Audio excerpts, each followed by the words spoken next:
Aksi saling sandera kapal antara Amerika Serikat dan Iran kembali terjadi setelah Korps Garda Revolusi Iran (IRGC) mencegat dan menyita 2 kapal berbendera Israel yang coba menerobos blokade Selat Hormuz. Amerika pun mencegat 3 kapal berbendera Iran di Selat Malaka. Sebuah video yang dirilis Korps Garda Revolusi Iran (IRGC) memperlihatkan militer Iran berhasil mencegat 2 kapal yang berusaha tinggalkan Selat Hormuz secara diam-diam. Personel militer Iran kemudian melakukan pemeriksaan di atas kapal. Dalam pernyataan resminya, kedua kapal tersebut diidentifikasi bernama MSC Francesca dan Epaminondas. Kapal MSC Francesca disebut-sebut memiliki keterlibatan dengan Israel. Saat ini kedua kapal telah dipindahkan ke perairan Iran untuk dilakukan pemeriksaan. IRGC menegaskan akan menindak tegas setiap upaya yang melanggar aturan pelayaran di Selat Hormuz. Sementara operasi balasan dilakukan militer Amerika Serikat yang secara agresif mencegat 3 kapal tanker berbendera Iran di Selat Malaka. Operasi Amerika Serikat kini bergeser ke Selat Malaka di mana selat tersebut diyakini Amerika Serikat sebagai jalur alternatif bagi kapal-kapal tanker yang membawa minyak dari negara yang mendapat sanksi Amerika Serikat. Ketiga kapal tanker berbendera Iran yang dicegat oleh militer Amerika Serikat adalah supertanker Deep Sea, kapal Sevin dan kapal Dorena yang membawa 2 juta barel minyak mentah. Aksi saling sandera antara Iran dan Amerika Serikat memicu ketegangan kedua negara ini semakin memanas. Blokade tandingan yang dilakukan Amerika Serikat ini sebagai upaya untuk menekan Iran untuk mengikuti perundingan damai di Pakistan. Untuk pertama kalinya sejak perang berkecamuk, pemimpin-pemimpin negara Teluk yang tergabung dalam Dewan Kerjasama Teluk atau GCC akhirnya bertemu di Jeddah, Arab Saudi, Rabu siang. Ke-6 negara mengadakan pertemuan darurat membahas konflik untuk merumuskan respon bersama terhadap ribuan serangan drone Iran. Serangan drone Iran terhadap negara Teluk terus meningkat sejak 8 April.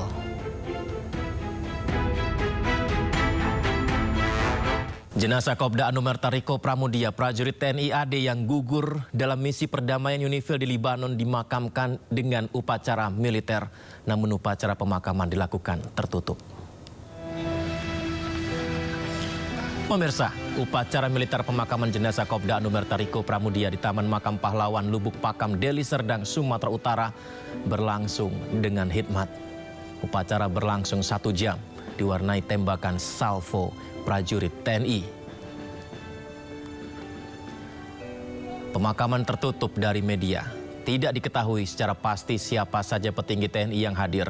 Namun Pangdam Iskandar Muda Majen TNI Joko Hadi Susilo bertindak sebagai inspektur upacara. Kopda Anumerta Riko, anggota TNI yang merupakan pasukan UNIFIL Libanon, gugur setelah dirawat karena terluka akibat ledakan artileri tank Israel.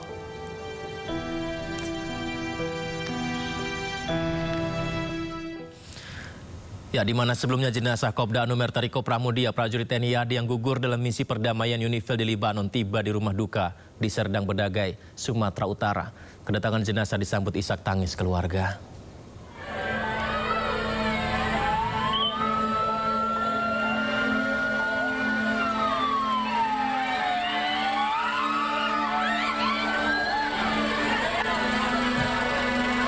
Iring-iringan kendaraan yang membawa jenazah almarhum Kopda Anumerta Riko Pramudia tiba di rumah duka di Dusun 7 Sukasari, Serdang Bedagai, Sumatera Utara.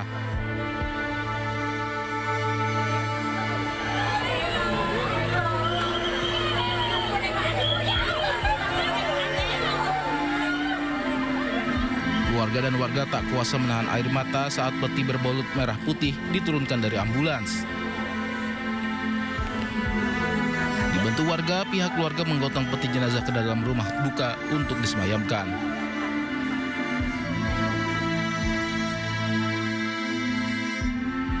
Kopda Anumerta Riko dikenal sebagai prajurit berdedikasi yang bertugas sebagai pasukan UNIFIL di Lebanon.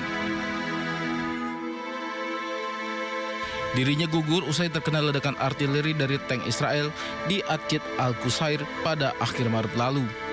Sebelum gugur, dirinya sempat dirawat beberapa hari.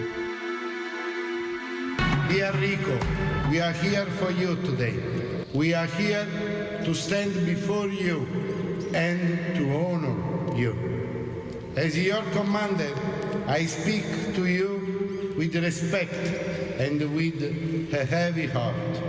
You came here far from home, to serve under the United Nations flag, to bring peace to this land. And here, in the south of Lebanon, you gave everything. You gave everything you had for peace in this land. And for this, you have all our respect. Atas dedikasinya, almarhum Riko dianugerahi kenaikan pangkat 1 tingkat dari prajurit kepala atau praka menjadi Kopda Anumerta. Tim Liputan iNews melaporkan. Indonesia menjadi salah satu negara yang mempunyai sejarah panjang keterlibatan dalam misi perdamaian bersama UNIFIL. UNIFIL bertugas menjaga Lebanon dari aksi agresi Israel.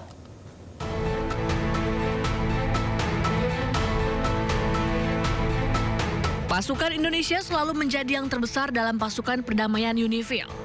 UNIFIL berada di bawah mandat PBB untuk menjaga Lebanon dari agresi militer Israel.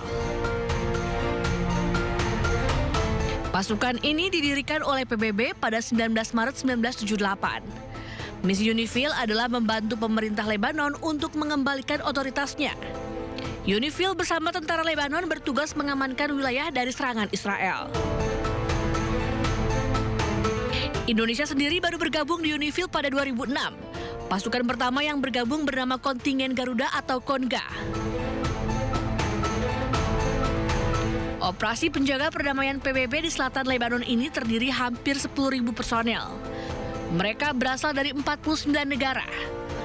Pada Maret 2023, menurut laman PBB, Indonesia mengerahkan 1.090 prajurit ke selatan Lebanon. Sekretaris Jenderal Perserikatan Bangsa-Bangsa PBB Antonio Guterres mendesak Amerika Serikat dan Iran untuk membuka lagi Selat Hormuz. Hal ini disampaikan pada pertemuan Dewan Keamanan PBB terkait keamanan maritim pada Senin kemarin.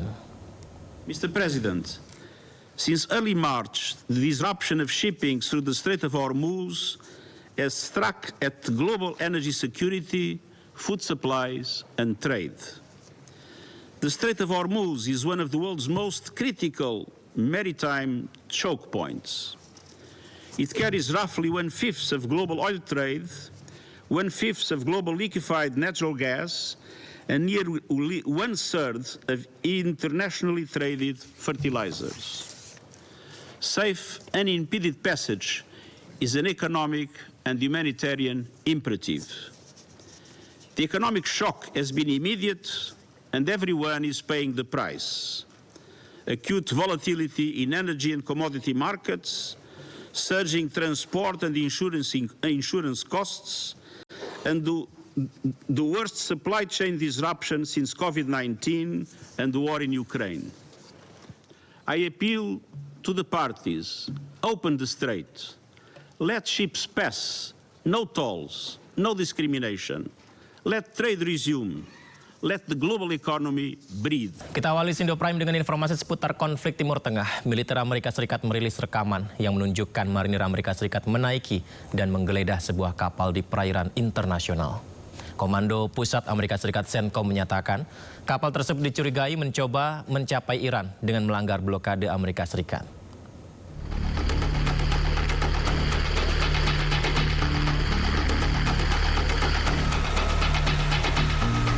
Rekaman ini menunjukkan sebuah helikopter yang membawa marinir Amerika Serikat lepas landas diikuti oleh personel yang turun menggunakan tali cepat ke sebuah kapal di laut untuk melakukan pencarian.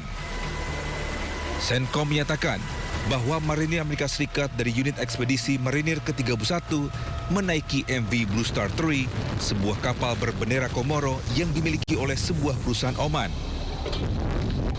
Sebelumnya pada tanggal 13 April, Presiden Amerika Serikat Donald Trump mengumumkan blokade angkatan laut terhadap pelabuhan-pelabuhan Iran termasuk Selat Hormuz yang mendorong Tehran untuk menutup jalur air strategis tersebut.